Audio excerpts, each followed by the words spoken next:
queria fazer a leitura de uma página de um livro que eu tenho lido e meditado. Esse livro chama A Isca de Satanás. Ele é um livro de John Bevere, um autor que tem nome e renome para poder falar alguma coisa a respeito do Evangelho. Eu queria fazer a leitura de algo que me chamou a atenção, e inclusive vai fazer abertura para a palavra que eu vou estar ministrando nessa noite. Amém? Amém. Ele disse assim: atualmente, homens e mulheres deixam suas igrejas assim que acham algo de errado na liderança. Talvez seja a forma que o pastor use para recolher as ofertas. Talvez seja como o dinheiro é empregado. Se não gostam da pregação do pastor, vão embora da igreja. Ou ele não é muito acessível, ou é muito íntimo de todos. A lista de reclamações não termina. Em vez de enfrentar as dificuldades e ter esperança, essas pessoas correm para onde parece não haver conflito. Vamos encarar a realidade. Jesus é o único pastor perfeito. Então, por que nós não enfrentamos as dificuldades em vez de correr delas? Quando não enfrentamos esses conflitos diretamente, há uma grande chance de sairmos de lá ofendidos. Algumas vezes dizemos que nosso ministério profético não foi bem recebido. Então vamos de igreja em igreja procurando uma liderança impecável. Enquanto escrevo este livro, posso dizer que só fiz parte de 2 igrejas em 2 diferentes estados nos últimos 14 anos. Já tive inúmeras oportunidades de me sentir ofendido com minha liderança. A maior parte delas, devo acrescentar, por minha própria falta e imaturidade. Tinha chance de me tornar crítico em relação à liderança, mas sair da igreja não era a saída. As pessoas acham que as igrejas são como lanchonetes. Podem escolher e pegar o que querem. Sentem-se livres para ficar enquanto não houver problemas. Mas isso está em total desacordo com o que a Bíblia ensina. Não é você que escolhe a qual igreja ir. Deus é quem escolhe. A Bíblia não diz: Deus dispôs os membros, colocando cada um deles no corpo como aprouve a cada um. Não, ao contrário. A Bíblia diz: Deus dispôs os membros, colocando cada um deles no corpo como lhe aprouve. Lembre-se de que, se você está onde Deus quer que você esteja, o diabo vai tentar escandalizá-lo, para que você saia de lá. Ele quer tirar as raízes de onde Deus nos plantou. Se ele puder tirá-lo de lá, isso é uma vitória para ele. Se você resistir, mesmo em meio a um grande conflito, você acabará com os planos do diabo. Amém? Amém. Eu quero hoje, abrindo dessa forma, dizer que você não está aqui porque você escolheu. Talvez você tenha pensado isso algum dia. Talvez você tenha dito para você mesmo: eu vou lá porque eu quero. Mas hoje eu quero confrontar essa sua certeza e dizer que você está aqui porque Deus trouxe você a este lugar. Deus tem algo com você neste lugar. Aquilo que Ele quer revelar para a sua vida será revelado neste lugar. Aonde Deus te plantou é aonde você vai ser alimentado e aonde você vai crescer e florescer. Se algum dia Deus quiser tirar você daqui, preste atenção, você sairá em paz. Jamais saia de nenhum lugar ofendido. Jamais saia de nenhum lugar estando em desacordo, estando em dissensão com a liderança ou com qualquer que seja dentro da igreja. A palavra que eu quero pregar hoje tem a ver com estar abalado.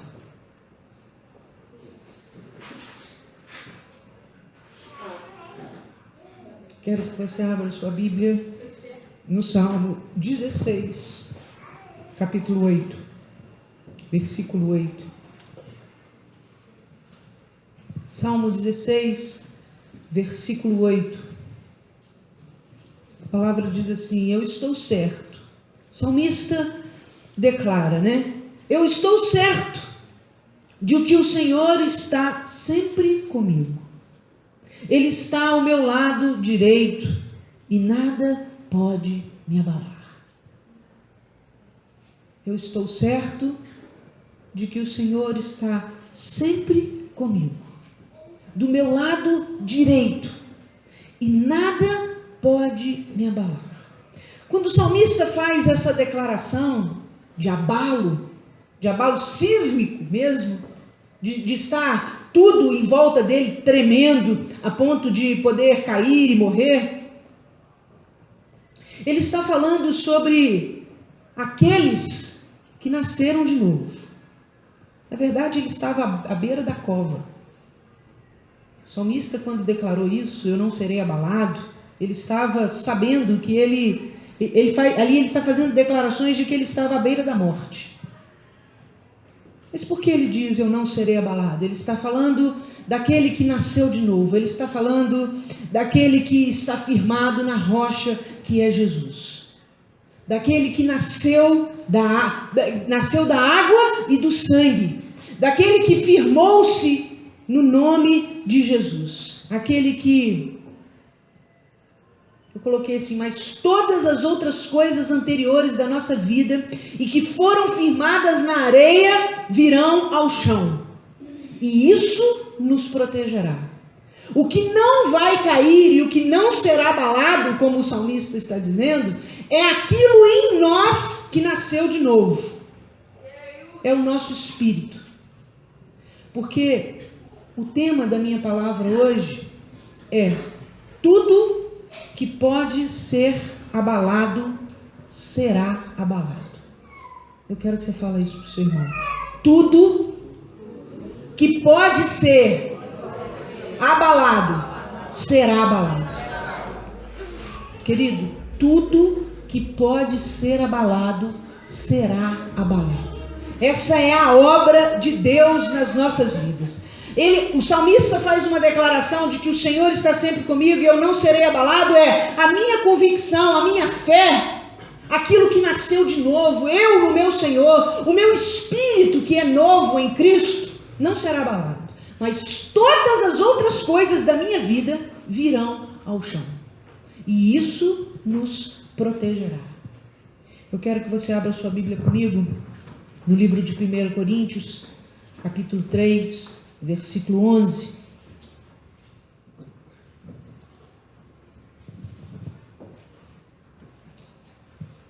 Amém? 1 Coríntios 3, 11. O apóstolo Paulo faz uma declaração: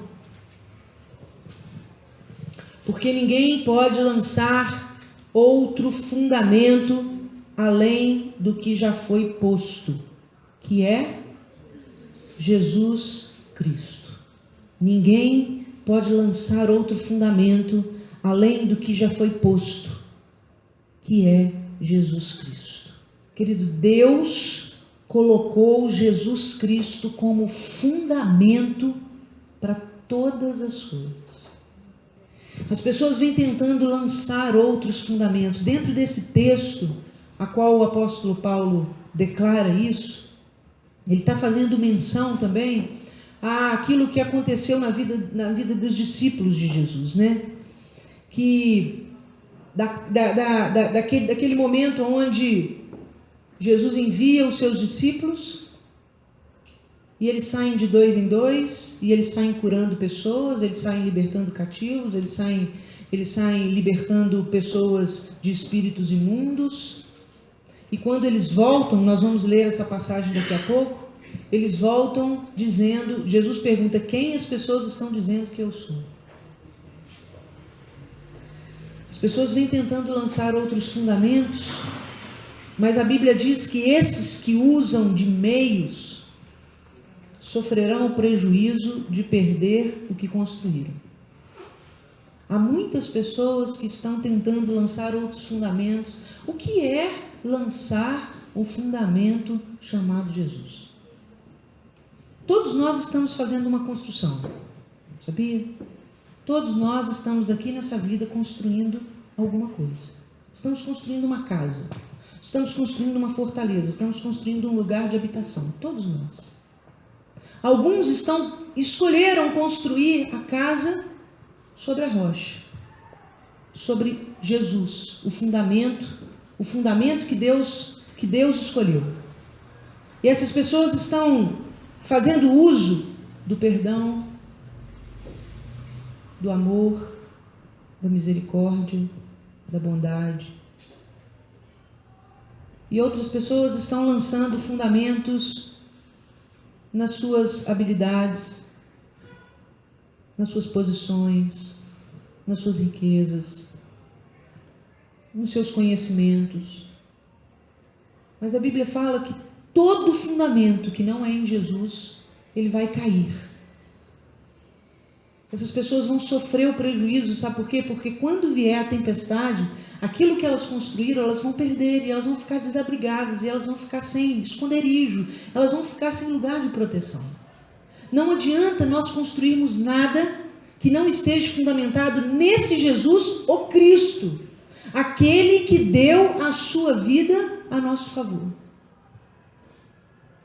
Esse fundamento que é Cristo, não significa outra coisa a não ser aquele que deu a sua vida como oferta em favor de muitos. A proposta que Deus nos dá e nos faz é essa: que nós também, ao construirmos a nossa casa, construamos-a em cima desse fundamento que é Jesus, que é dar a nossa vida, oferecer a nossa vida, entregar a nossa vida, para que outros possam viver. Não há outra alternativa. Lá no livro de Filipenses, capítulo 2, versículo 3,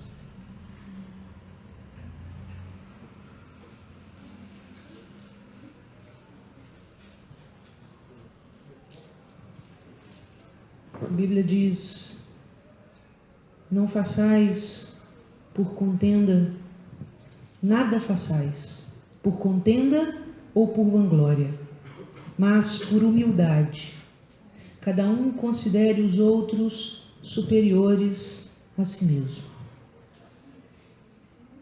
Não há outro meio de encontrar a vida. Preste atenção.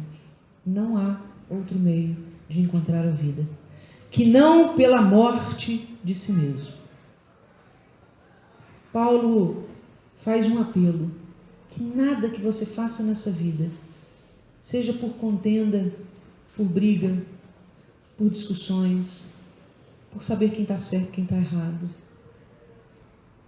nem por vanglória, nem gloriando-se a si mesmo, mas por humildade, considerando os outros superiores a si mesmos. Vocês já pensaram num mundo onde todos nós consideraríamos o outro superior, com mais digno do que nós?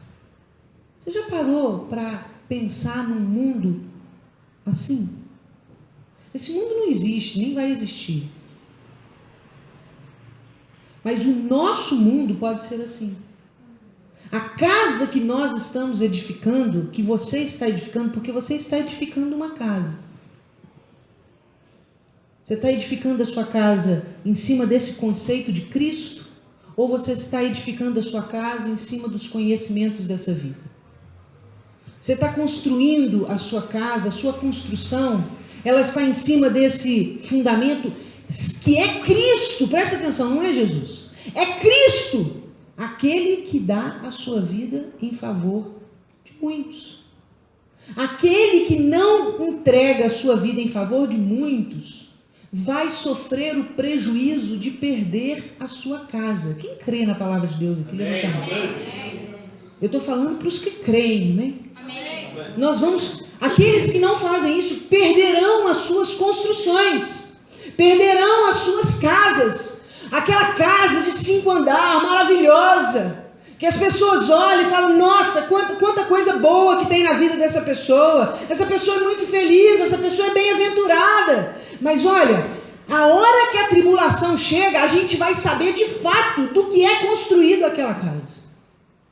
E só ficarão de pé as casas que foram lançadas, o fundamento, qual é Cristo, a rocha. Porque todas as outras coisas vão se embora na tribulação.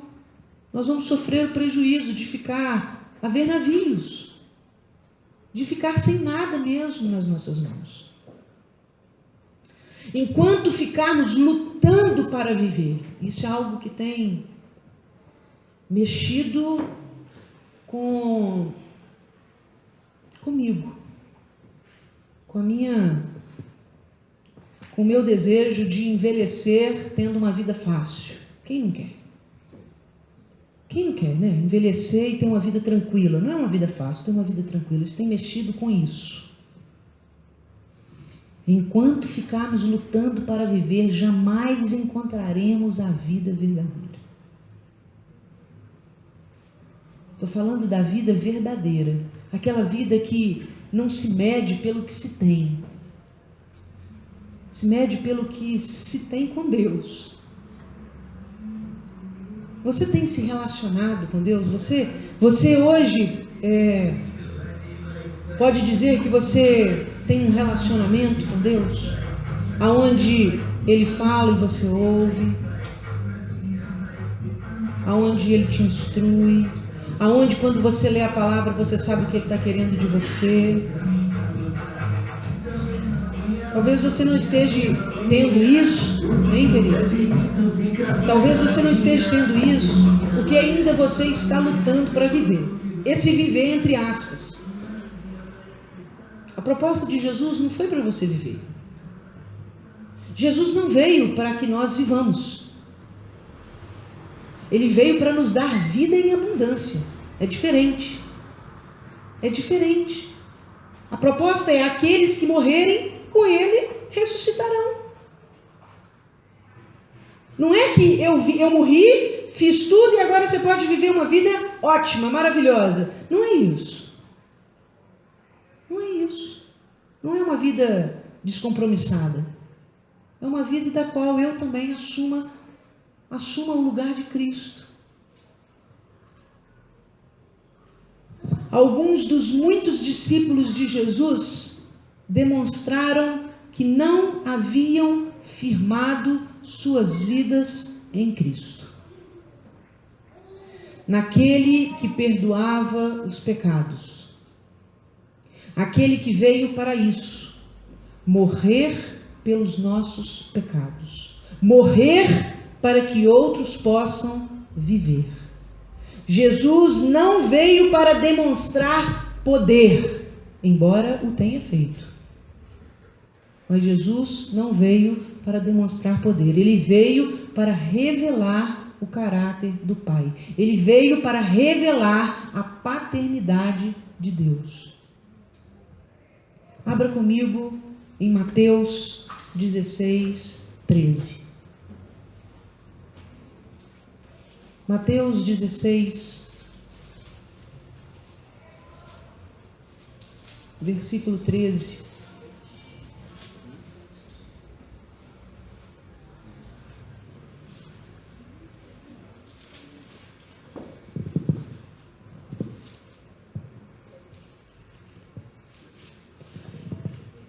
Chegando Jesus à região de Cesareia de Filipe, perguntou aos seus discípulos: quem os outros dizem que o Filho do Homem é? Eles responderam: alguns dizem que é João Batista, outros Elias, e ainda outros Jeremias ou um dos profetas. Preste atenção. Jesus envia os seus discípulos para essa cidade nova. Era uma cidade nova. A cidade de Cesareia é uma cidade construída há pouco tempo. Seus habitantes eram novos, eram gente desbravadoras. E Jesus envia eles de dois em dois para curar, para libertar, para que eles tivessem a experiência do poder de Deus. Para que eles começassem a crer que aquilo que Jesus dizia era realmente verdade. Que eles eram os filhos do Pai. Só que quando eles voltam, Jesus faz uma pergunta.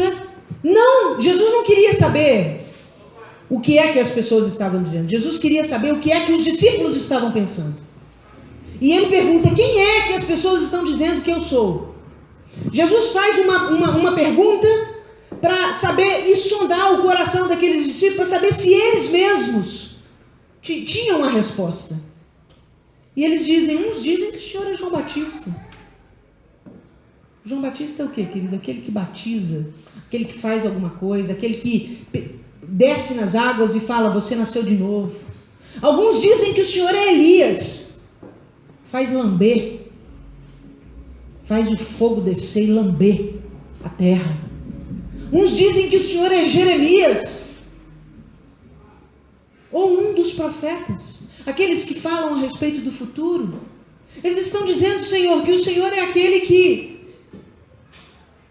veio trazer o poder. Será que tu és o Messias?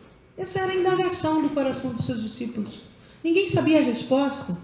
Esses discípulos de Jesus, eles não tinham em suas mentes e em seus corações que Jesus, até aquele momento, eles não sabiam que Jesus era o Messias. Mas um sabia. Continuando o texto aqui no versículo 15, diz assim: e vocês? Perguntou ele. Quem vocês dizem que eu sou? Porque a partir do momento que as pessoas ficam indagando, o seu mestre é Elias, o seu mestre é Jeremias, ele veio da parte do Senhor para... Ele vai ser coroado rei, ele vai fazer poderes aqui para nós. Então, mas isso precisa de uma devolutiva. Quem é que vocês ficam dizendo que eu sou? E no versículo 16 diz que Pedro respondeu. O único que deu uma resposta para Jesus e disse assim: tu és o Cristo. Tu és aquele que vai morrer por nós. Tu és aquele que foi prometido desde o princípio, que pela sua morte nós vamos viver. Pedro diz: tu és o Cristo, o Filho do Deus vivo. Respondeu Jesus: feliz é você, Simão, filho de Jonas, porque isto não lhe foi revelado por carne ou sangue, mas por meu Pai que está nos céus. Pedro estava tendo uma relação, uma experiência com o Deus Pai. Com Deus Pai. E lhes digo que você, Pedro... Olha o que Jesus faz. Jesus dá uma devolutiva para ele. Pedro, tu recebeste a revelação de quem eu sou. E eu recebi a revelação de quem tu és. E eu digo que tu és Pedro. E sobre esta pedra edificarei a minha igreja, e as portas do inferno não poderão vencê-la. E eu lhe darei a quem? A Pedro.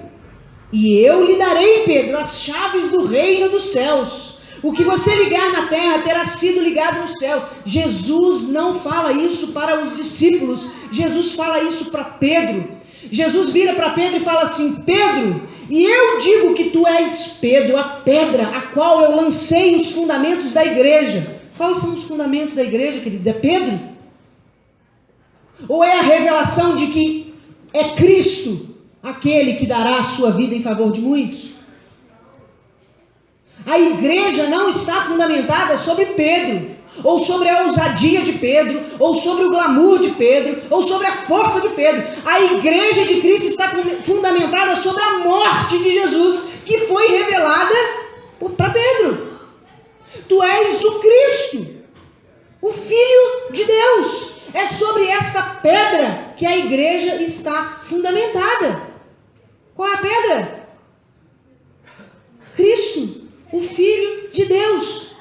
A igreja só tem razão de existir se ela se propor a dar a sua vida em favor daqueles que estão perdidos. Fora isso, querido, nós não somos uma igreja. Nós somos qualquer outra coisa, menos uma igreja. Uma igreja é feita de membros que estão dispostos a morrer para si mesmos. Uma igreja é feita de pessoas que estão dispostas a sair das suas casas e ir cuidar daqueles que estão doentes. Nós não podemos aceitar uma igreja que se reúne. Eu não aceito isso. Eu não aceito isso. Uma igreja que se reúne uma vez por semana apenas para cantar juntos. Eu preciso saber. Eu preciso saber que a minha vida salva alguém. Isso é necessário. Se você é a igreja, se você está fundamentada sobre Cristo, você precisa ser um cristão. Queridos, não tem como fugir. Nós vamos ver isso, que Jesus fala isso, não tem como correr. Eu lhe darei as chaves do reino dos céus. O que você ligar na terra terá sido ligado nos céus. Ei, você que sabe que também é Cristo, eu te dou as chaves dos céus. A gente vem para a igreja querendo poder, querendo as chaves do céu, sem querer morrer. Não foi para os outros discípulos que Jesus prometeu as chaves dos céus. Não foi para os outros discípulos que Jesus disse: aquilo que vocês ligarem na terra terá sido ligado no céu. Foi para Pedro, que entendeu que o fundamento da igreja é Cristo. Aquele que larga a sua glória e se reveste de total humildade para morrer em favor dos perdidos. Então advertiu a seus discípulos que não contassem a ninguém que ele era o Cristo. Por que advertiu? Porque ninguém sabia. Ninguém sabia. Jesus morreria antes da hora. Nem os seus discípulos sabiam, nem os seus amigos sabiam, nem os sacerdotes sabiam. Ninguém sabia. A primeira pessoa que entendeu isso foi revelado do céu pelo Pai, e foi Pedro. Eles estavam esperando alguém notável. Quantas vezes eu já disse isso, né? Os judeus, aquela comunidade inteira, estava esperando alguém notável. Estava esperando alguém que... Estavam esperando um verdadeiro rei, revestido de poder, de glória, que ganhasse, que reconquistasse Israel. Eles não queriam um humilde servo entregando a sua vida. Igual hoje, querido. É igual hoje. Ninguém quer aqueles que são humildes servos entregando as suas vidas. Por que uma igreja como essa tem 40 pessoas sentadas, tem 30 pessoas sentadas, e uma igreja que promete poder, uma igreja que promete riqueza, tem 2.000 pessoas sentadas? As pessoas continuam querendo as mesmas coisas. Mas preste atenção, assim como Jesus, nós não viemos por causa do poder, nós viemos por causa da morte, por causa do amor. Nós não viemos por outro motivo, nós não estamos aqui por outro motivo. Vai comigo para João, capítulo 6, versículo 51 em diante. Tudo que pode ser abalado, será abalado na sua vida. E isso vai te salvar. Tudo que Deus puder abalar em você, para tirar de você, Ele vai tirar. Tudo aquilo que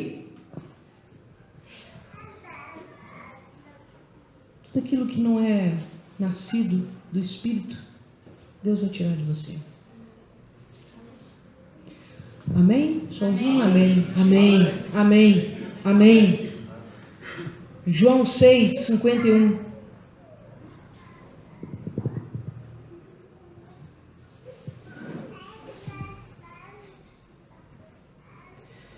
Eu sou o pão vivo que desceu do céu.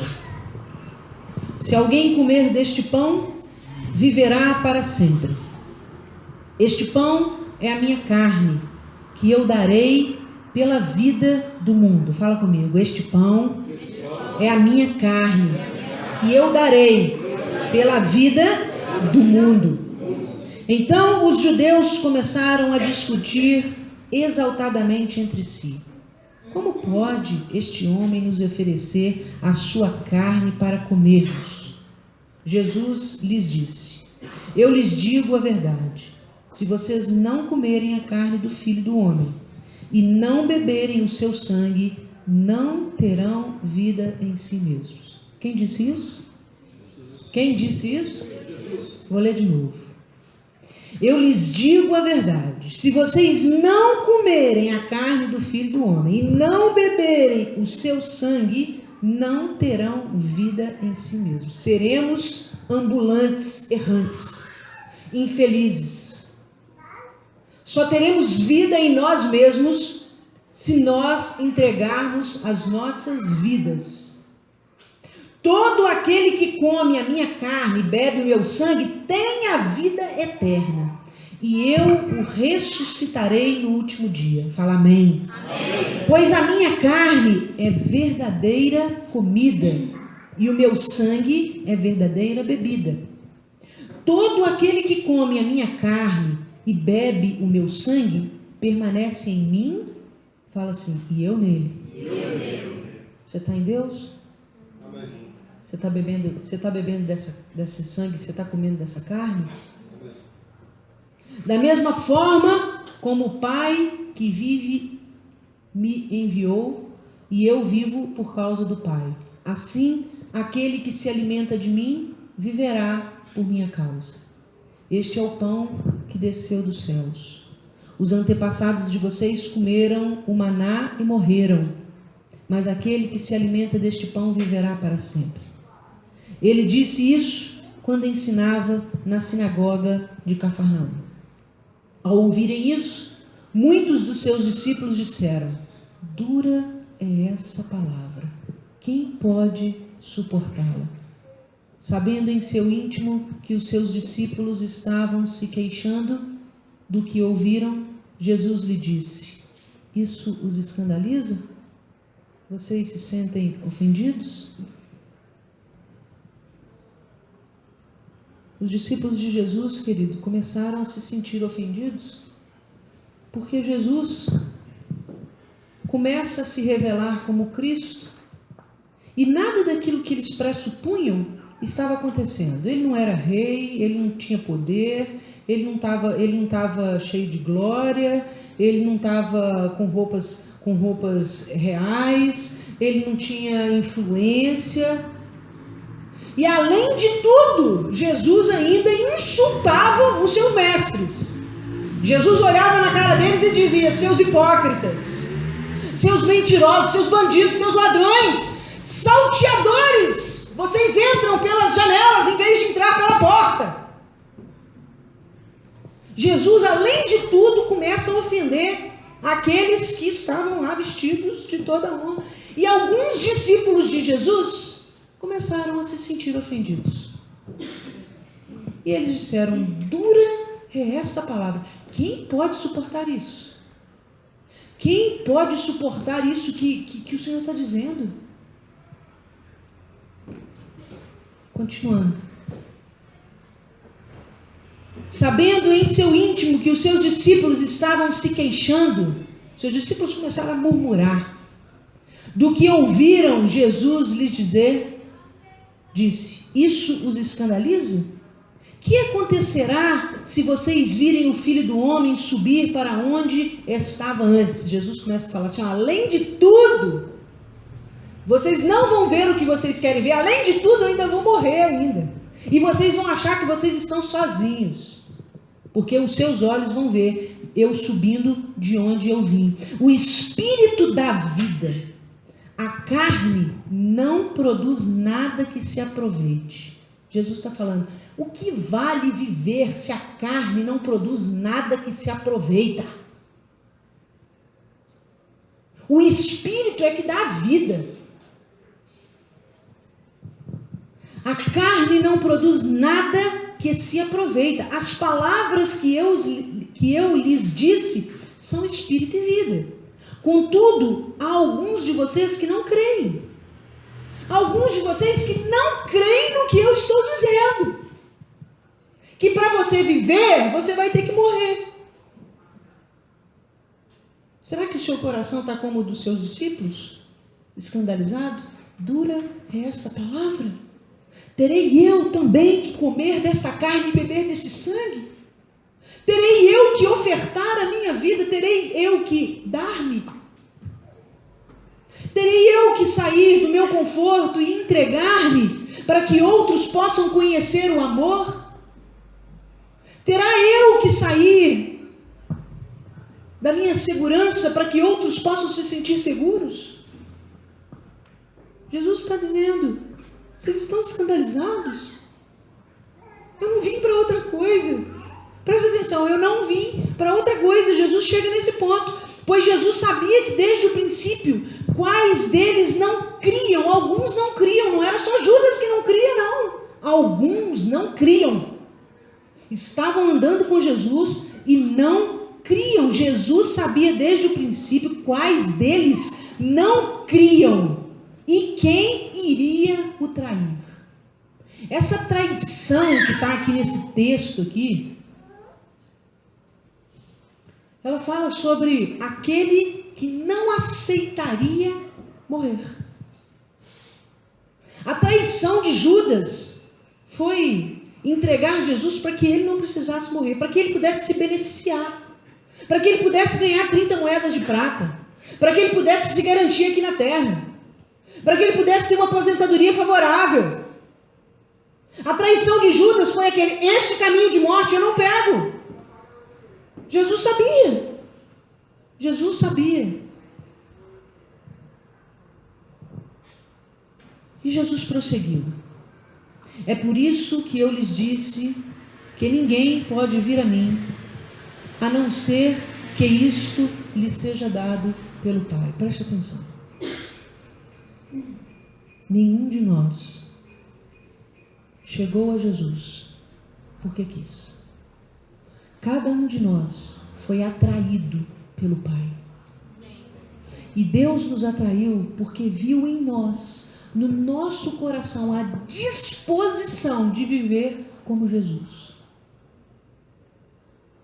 A palavra fala que o Senhor está entregando aqueles que são desejosos pelo pecado as suas concupiscências. Por que você não foi entregado às suas concupiscências? Será que você é melhor do que alguém?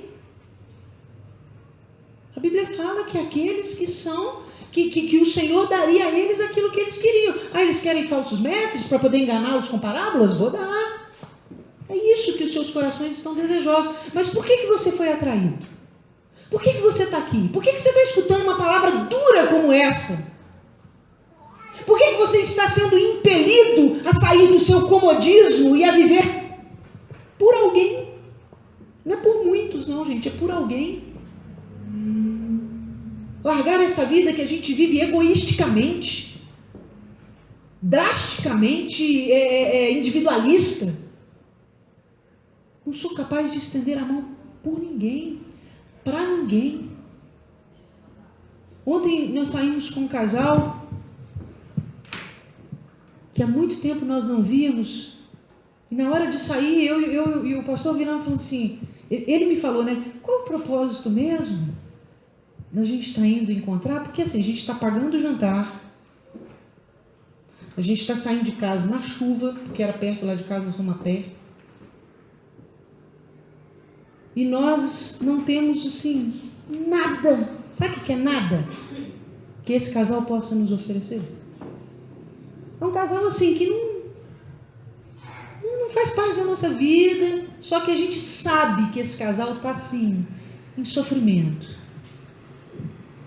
Que esse casal está passando por um perrengue que ninguém estende a mão. E nós, nem do círculo de amizade dele, nós não somos. E aí a gente vira, liga, não tínhamos o telefone, fomos atrás, fomos no Google, não achamos. Aí ele que está com o Facebook desativado, ativa o Facebook, só para tentar achar. Achou, na hora que manda, o cara fala assim, não acredito, vocês estão entrando em contato. Tem 1 ano que eu estou vivendo essa guerra, nunca ninguém me ligou. E vocês que estão tão distantes de mim, quem os fez lembrar de mim? Isso é uma pergunta.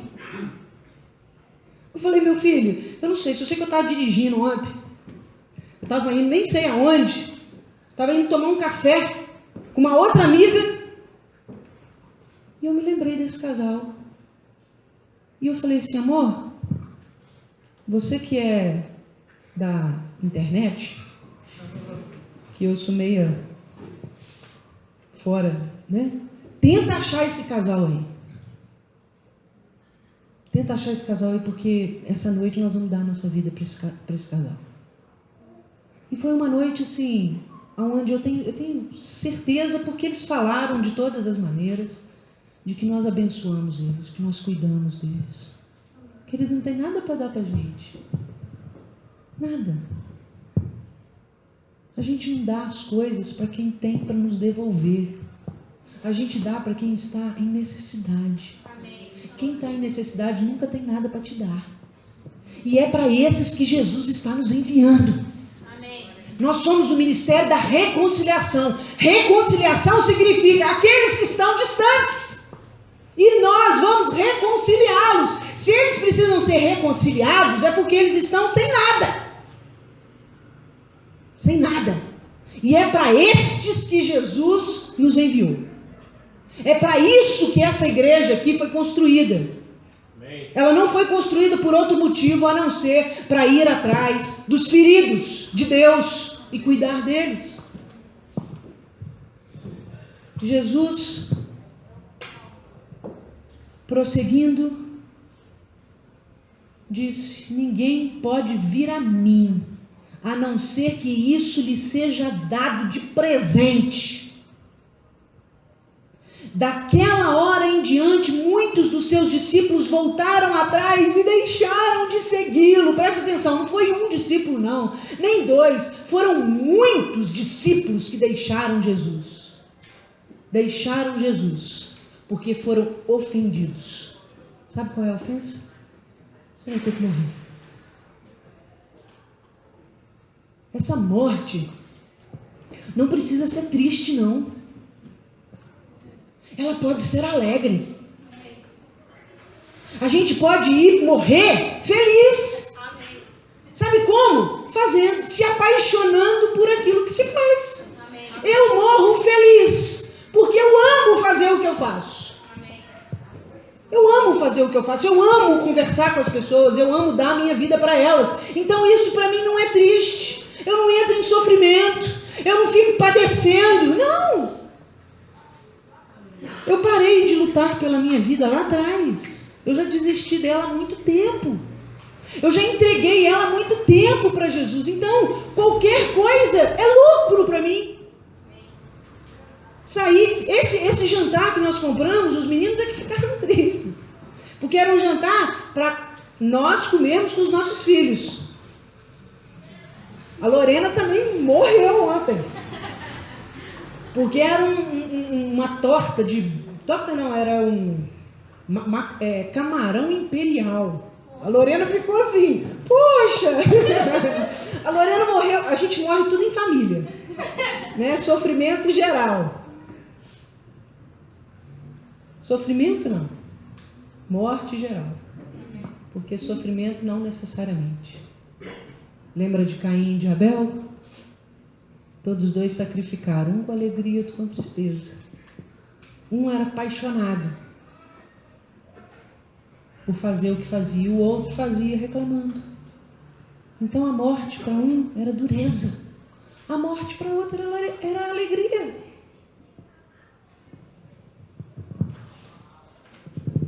Daquela hora em diante, muitos dos seus discípulos voltaram atrás e deixaram de segui-lo. Jesus perguntou aos 12: vocês também não querem ir? Engraçado, né? A única equipe que Jesus tinha estava com ele ali naquele lugar. A única. Jesus não tinha outra equipe. Jesus não tinha plano B. Jesus só tinha plano A. Aí, de repente, algumas pessoas saem da equipe de Jesus depois de dizer dura essa palavra. Não dá para a gente viver assim, Jesus. Não dá para a gente ficar comendo do teu pão, bebendo do teu sangue. Eu tenho família, eu tenho casa, eu tenho mulher, eu tenho marido, eu tenho filho. Não dá para a gente viver essa coisa romântica que você quer, não. E alguns, pegaram a mula. Aí Jesus, em vez de ficar quietinho e falar assim, nossa, não posso correr o risco de perder a única equipe que eu tenho, meu Deus. Não. Jesus vira e confronta os seus discípulos dizendo, vocês também não querem ir? Sabe por que Jesus fala isso? Jesus não está zombando dos seus discípulos. Muito pelo contrário. Jesus só está dizendo o seguinte, olha, agora que vocês sabem a verdade, é a única oportunidade que vocês têm de sair. Porque quanto mais para frente vocês forem, mais difícil vai se tornar para vocês. Não tem outro plano. Coloquei aqui, eles abandonaram a Jesus ao saber que não haveria poder, nem trono, nem riqueza, nem glória, nem prestígio. Só a entrega de suas vidas, como Jesus daria a sua. Jesus confronta seus discípulos e não pede para eles ficarem. Jesus não implora para aquela equipe ficar com ele. Jesus os confronta dizendo, não há outra saída. Se quiseres preservar-vos, é melhor irem agora mesmo. Ir lá na frente vai ficar pior. Sabe por quê? Porque vocês vão ficar cheios de culpa. E vocês não vão conseguir viver e vocês vão suicidar igual Judas suicidou. Não é? Judas não suicidou por culpa? Judas suicidou porque evitou a morte. Não quis morrer. E depois viu que fez a maior besteira da sua vida e não aguentou aquele sofrimento e se matou. Jesus falou, é melhor que saia agora do que a culpa tomar o coração de vocês de tal forma lá na frente que vocês vão querer a morte. E não a morte que leva à vida, mas a morte que leva ao inferno. Contanto que Jesus chama eles de filhos do diabo. Simão Pedro lhe respondeu, Senhor, para onde? Para quem iremos? Tu tens as palavras de vida eterna. Nós cremos e sabemos que és o Santo de Deus. Então Jesus lhes respondeu, não fui eu que os escolhi os 12? Todavia um de vocês é um diabo. Por que um diabo, querido? Por que um diabo? Coração duplo. Por que um diabo? Por querer se salvar a todo custo. Por querer escapar, por querer ser safo. Querer ser safo, fez rebelião. Não vou perder não, vou tomar todo mundo aqui, vou descer e vou construir um reino. Ah é? Não vai me dar nada não? Estou saindo, não morro, não me arrependo, não me humilho, não faço nada. Jesus fala que isso é Todavia, um de vocês é um diabo. Ele se referia a Judas, filho de Simão Iscariote, que embora fosse um dos 12, mais tarde haveria de traí-lo, haveria de negar a proposta de Jesus. Para fechar a palavra, eu quero abrir em Hebreus com você. Vai para frente aí, até chegar no livro de Hebreus, capítulo 12. Hebreus 12, versículo 26 e 27.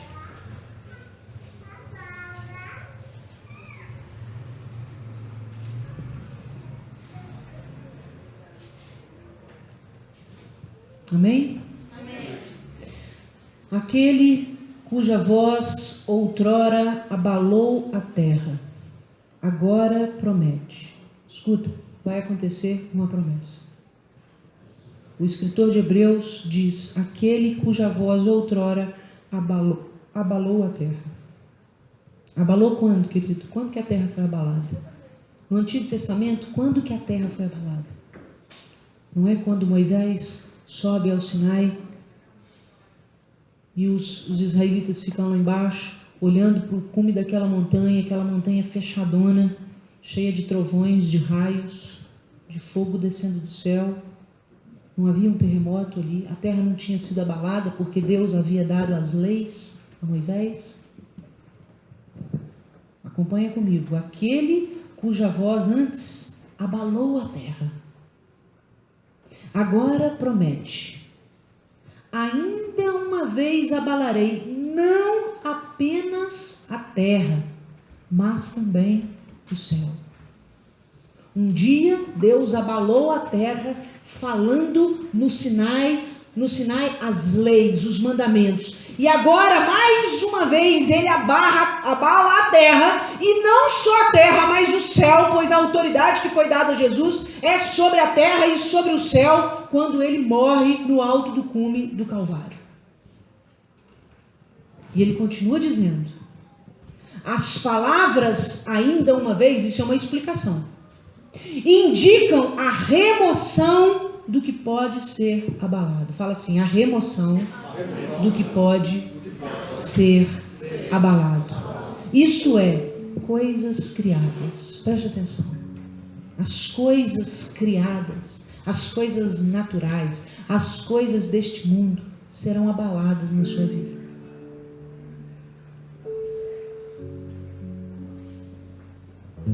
De forma que permaneça o que não pode ser abalado. O que não pode ser abalado na sua vida?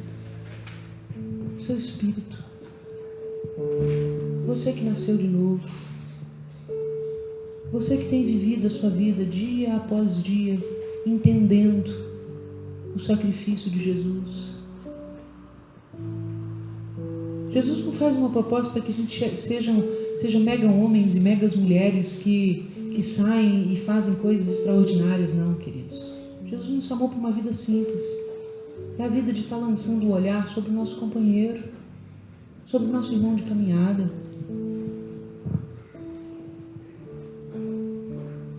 O escritor de Hebreus discerne algo a respeito da liderança de Jesus. Que tudo que é carnal, fala assim, amém, irá ser abalado e removido na nossa vida. Tudo que é carnal será abalado e removido. Mas tudo que é espiritual, tudo aquilo que nasceu do Cristo, permanecerá. A cada dia que construirmos a nossa casa sobre esse fundamento, não se esqueça, você está construindo uma casa. Esse fundamento que é Jesus, esse fundamento de perdão, como é que anda essa questão do perdão na sua vida? Você é alguém que tem guardado mágoa? Ressentido? Você fica ali ressentindo, sentindo tudo de novo.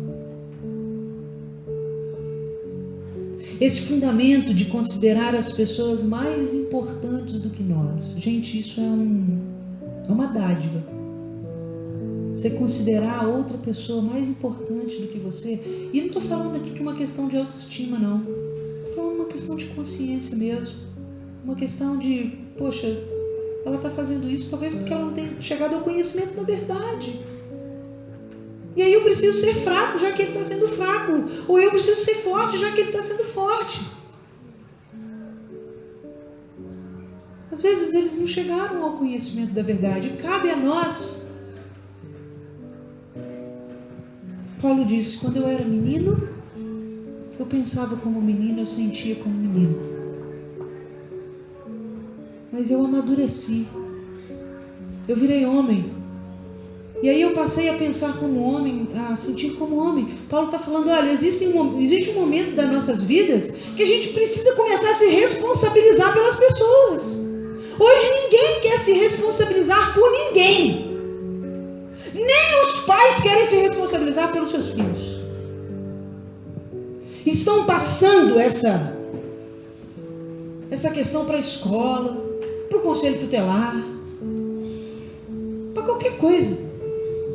Para o psicólogo. Ninguém quer se responsabilizar mesmo pela vida uns dos outros. Querido, se você está cansado, busca força que Deus te dá. Talvez você esteja aí escutando isso e se sentindo pesado. Não é para você, isso aqui não é peso, não. Isso aqui é uma questão de entender, crer e clamar, porque quem nos dá força é o Senhor. Amém. Quem nos reveste para cumprir isso é Jesus. Jesus fala, eu não dou fardo mais pesado do que você pode suportar. Eu estou chamando você para algo que eu vivi. E você vai viver também. De cedermos os nossos direitos para que outros possam ser incluídos. Você sabe que muitas vezes quando nós exercemos os nossos direitos, nós necessariamente colocamos pessoas por fora? Nós nos achamos nos direitos de tanta coisa, nos direitos de estar certo. Com isso a gente vai colocando as pessoas para fora das nossas vidas. Andarmos por amor e não por juízo. Todas as vezes que a tempestade vem, ela leva das nossas construções aquilo que precisa ser removido. Você está passando por uma tempestade? Você está passando por uma tribulação? Está passando por um momento difícil que exige de você força, ousadia, fé. Todas as vezes que uma tempestade vem, preste atenção, ela vem para abalar e derrubar das nossas construções aquilo que precisa ser removido. A beleza da tribulação é saber exatamente onde nós estamos em Deus. Quem é que pode olhar para uma tribulação e ver beleza nela? Só Jesus. Só Jesus. Só Jesus que viu os discípulos naquele barco, a tempestade comendo, e Jesus falou, olha, é a oportunidade de você se conhecer, Pedro. Vem cá, meu filho. Vem cá, para você ver até onde a tua fé aguenta. Você vai ver que no meio do caminho você vai afundar. Sabe por quê, Pedro? Porque você duvida. Quando é que Pedro saberia que o coração dele é dúbio? Quando? A beleza da tribulação é saber aonde o nosso coração está em Deus. As tribulações, elas nos localizam. Elas determinam onde estamos espiritualmente. Elas revelam a verdadeira condição dos nossos corações. Elas têm a capacidade de nos mostrar se estamos edificados em Jesus, o Cristo, ou se estamos firmados na areia, em coisas visíveis, em coisas temporais.